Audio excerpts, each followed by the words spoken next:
Пред се ви благодарам што одвоивте време за моето интервју во поглед на изминатите фестивалски денови во фестивалот.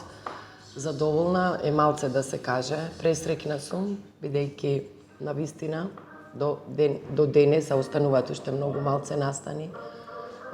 Сите концерти и театарски представи навистина поминаа многу врвно, многу професионално и во поглед на квалитетот на програмата што самите уметници ја имаа избрано, а исто така и фидбекот од публиката која што беше присутна на сите вечери и на концертите и на театарските представи.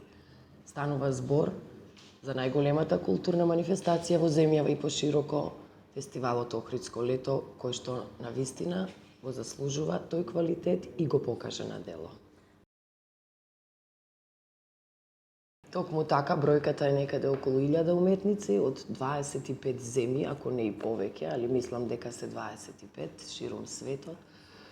Уметниците пред се, што за нас е најважно како фестивал, многу срекни, многу задоволни од самиот почеток на нивното пристигнување на аеродромите, дали во Скопје или во Охрид, до нивниот смештај и на крајот се разбира концертот на кој што има скоро сите враќање на 1, 2 или 3 бисови, што е навистина и за нив многу важно да бидат пречекани и дочекани, затоа што и самиот квалитет на концертот или на театарската представа зависи од сите компоненти, од нивното пристигнување, па се до самата атмосфера, поготово во безвременската акустика на црквата Света Софија, каде што највеќе од нашите концерти се одржуваат токму таму.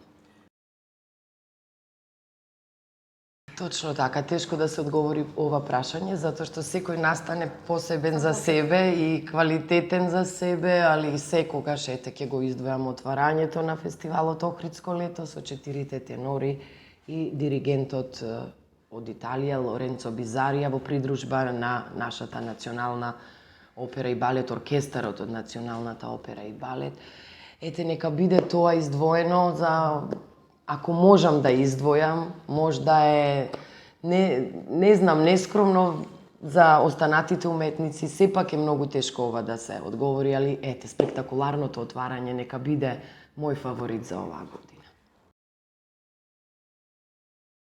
4 години сум на чело на функцијата директор на фестивалот Охридско лето. Огромен предизвик, многу голема волја од моја страна и љубов према фестивалот, затоа што, како што кажавте, јас сум уметник, пијанист, по професија и во душа. Музиката е мојот свет, мојот живот, мојот микрокосмос, не знам веќе како и кој епитет да го употребам. Да бидам искрена, научив многу.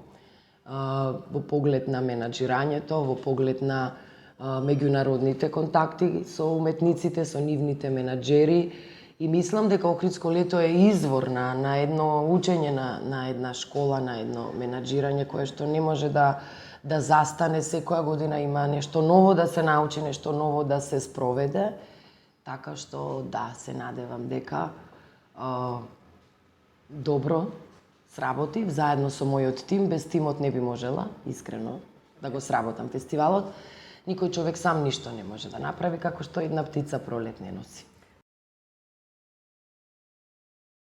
Затварањето е секогаш исто така многу значајно и спектакуларно како и отварањето на фестивалот. Секоја година се затвара на 20 август на Античкиот театар. Оваа година со театарската представа Војко Вања од Чехов, а во режија на познатиот и наш многу драг, не само во Охрид, туку и во Македонија, Егон Савин. Ке биде навистина една представа каде што публиката на Античкиот театар верувам дека ќе ужива во една двочасовна представа од Југословенско драмско позориште или Југословенски драмски театар што ни доаѓаат од Белград.